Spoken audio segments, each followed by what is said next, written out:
Yo, Mo, hati-hati. Kita tahu.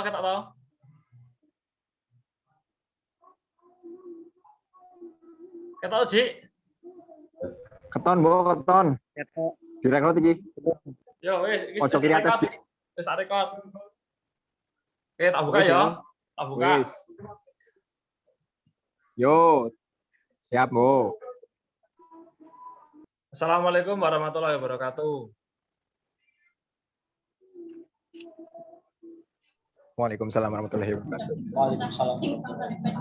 Oke, pada pagi hari ini saya akan mempresentasikan hasil diskusi dari kelompok kami yang tentang model pembelajaran tema keterampilan atau skill themes.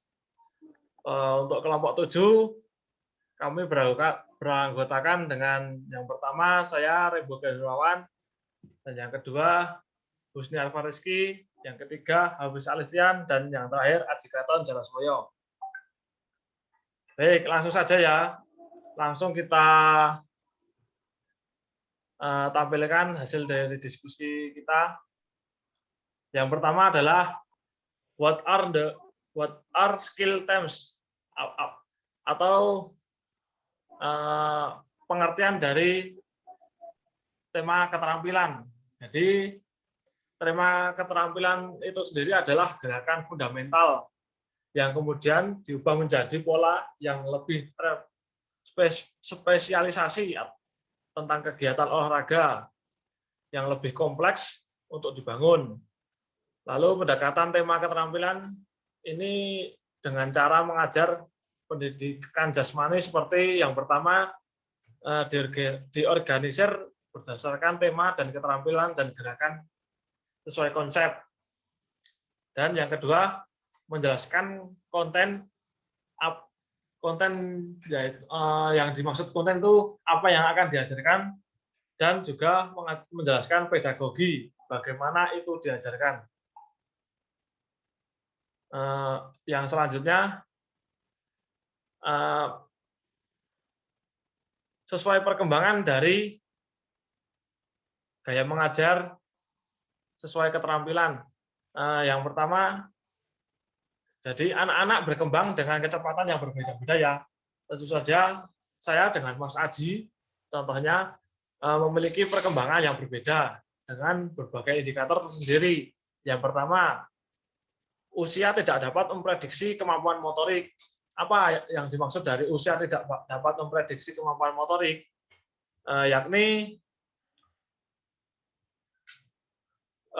mungkin bisa dicontohkan 10 tahun usia anak 10 tahun diklaim tidak dapat melakukan juggling atau timang-timang dalam sepak bola.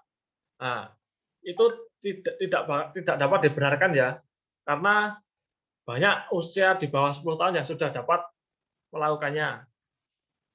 Yang kedua, atlet alami atau bakat alam itu adalah mitos. Jadi yang maksudnya bakat alami itu atau atlet alami itu bakat yang tanpa diasah. Misalnya Mas Aji pandai bermain voli. Dalam arti kata pandai itu mempunyai bakat bermain bola voli. Nah, tapi apabila tidak dapat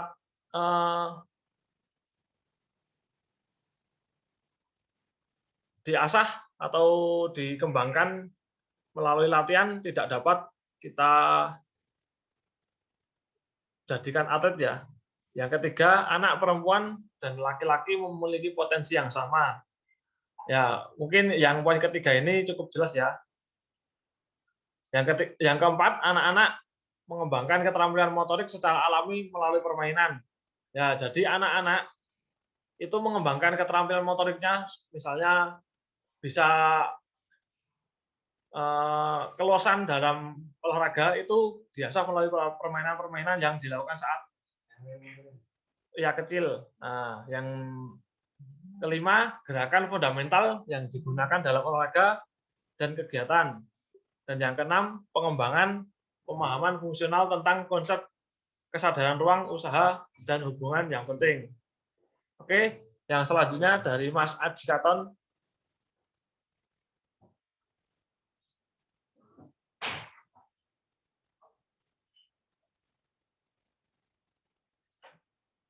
Monggo Mas Aji. Oh ya, kali ini untuk perbedaan antara skill times dan traditional methods, yang pertama pendekatan tema keterampilan. Pada pendekatan tema keterampilan, yang paling pertama itu penekanan utama pada fundamental akuisisi dan kompetensi keterampilan motorik. Dan yang kedua, penekanan utama pada penyediaan pengalaman belajar yang sesuai untuk tingkat perkembangan individu anak. Yang ketiga, cakupan dan urutan dirancang untuk mencerminkan kebutuhan dan kepentingan siswa selama beberapa tahun atau selama mereka belajar. Untuk metode tradisional sendiri, itu yang pertama, penekanan utama itu pada pengajaran permainan, anak-anak, tarian, dan senam tanpa memperhatikan keterampilan akuisi. Nah, ini untuk perbedaan pertamanya itu pada keterampilan akuisisinya. Yang kedua itu penekanan utama pada penyediaan pengalaman belajar berdasarkan usia atau kelas anak.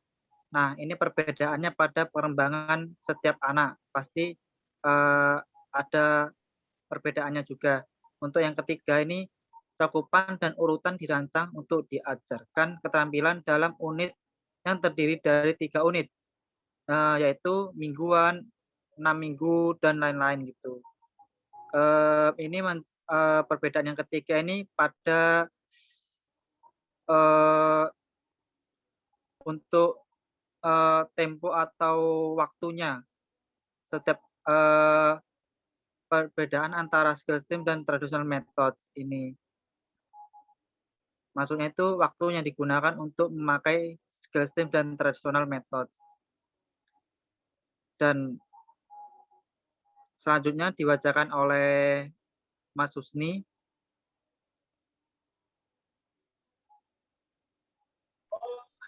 Ya, terima kasih waktunya Mas Haji. Oke teman-teman, selanjutnya ya, yaitu ada perbandingan antara skill terms versus movement concept. Skill terms versus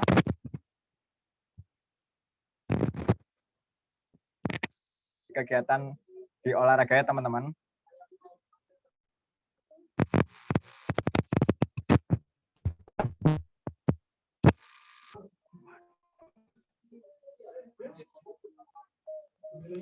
Mohon maaf tadi ada kesalahan jaringan. Dilanjutin lagi ya teman-teman. Jadi skill itu adalah gerakan fundamental yang berlaku banyak di aktivitas olahraga ya. Seperti kayak berjalan, melempar, itu kan banyak sekali digunakan di kegiatan olahraga pada dasarnya teman-teman. Terus untuk movement concept sendiri itu ada seperti kata pengubah atau memperkaya gerakan kita di dalam olahraga. Seperti kayak waktu, level, arah, dan lain-lain. Terus berhubungan dengan kualitas gerakan, menjelaskan cara keterampilannya juga harus dilakukan dengan kata keterangan atau mengubah kata kerja. Jadi bedanya skill terms vs movement concept itu sangat di situ. Terus skill terms tersendiri itu ada intinya tuh sebuah kata kerja yang sangat ditekankan ya teman-teman. Terus kalau di movement concept itu seperti dimodifikasinya lagi. Terus untuk slide selanjutnya tuh ada contoh-contoh skill term dalam olahraga. Bisa dilanjut Mas Rembo.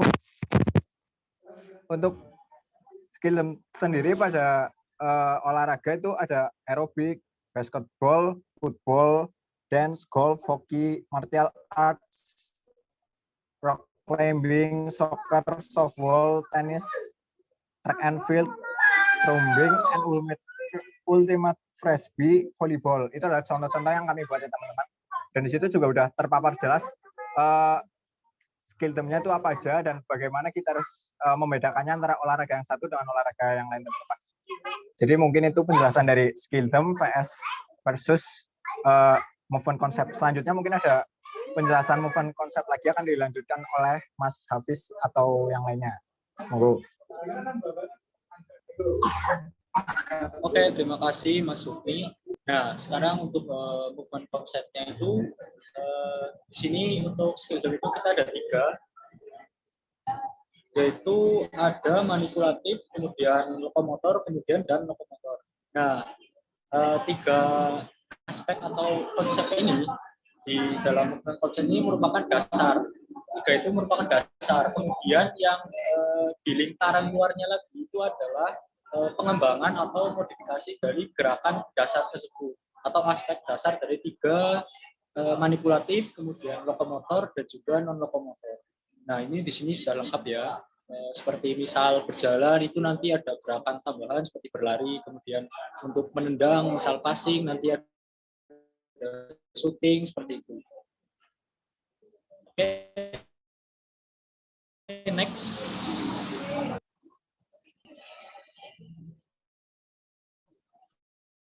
Nah,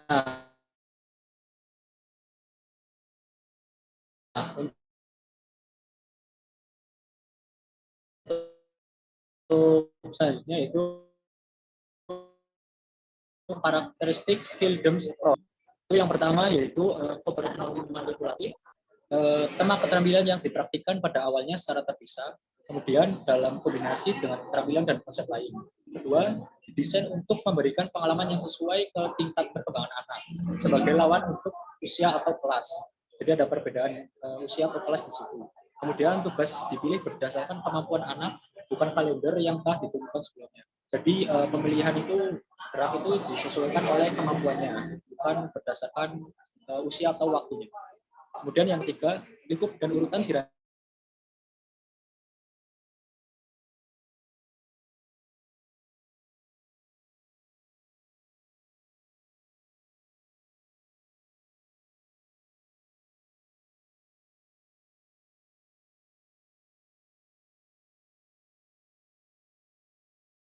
itu menekankan penyelarasan instruksional. Itu ada guru memutuskan apa yang dapat dipelajari siswa dalam pembelajaran atau pelajaran atau tujuan. Kemudian mengembangkan serangkaian tugas untuk membantu anak-anak mencapai tujuan tersebut. Kemudian menilai untuk menentukan apakah tujuan pelajaran telah tercapai. Jadi dalam penekanan penyelarasan instruksional ini guru memutuskan apa yang menjadi tujuan, kemudian membantu untuk mencapai tujuan, kemudian mengevaluasi tujuan pembelajaran yang telah tercapai. Seperti itu, saya kembalikan ke Mas Rindu. Baik, terima kasih. Ya, jadi itu tadi presentasi dari kelompok kami tentang skill terms atau model pembelajaran tema keterampilan ya. Mungkin dari teman-teman nanti ada pertanyaan perihal materi yang kita sampaikan mungkin belum jelas ataupun ingin menanyakan lebih detail tentang gaya mengajar skill terms atau tema keterampilan. Ya, mungkin dari saya dan teman-teman cukup sekian ya. Mohon maaf apabila ada kesalahan, ada kekurangan tentang bagaimana kita memaparkan materi yang telah kita diskusikan. Sekian presentasi dari kelompok kami. Mohon maaf apabila ada kekurangan ya. Langsung saja kita tutup presentasi pada pagi hari ini dengan membaca hamdalah. Alhamdulillahirabbil alamin. Oke, cukup ya.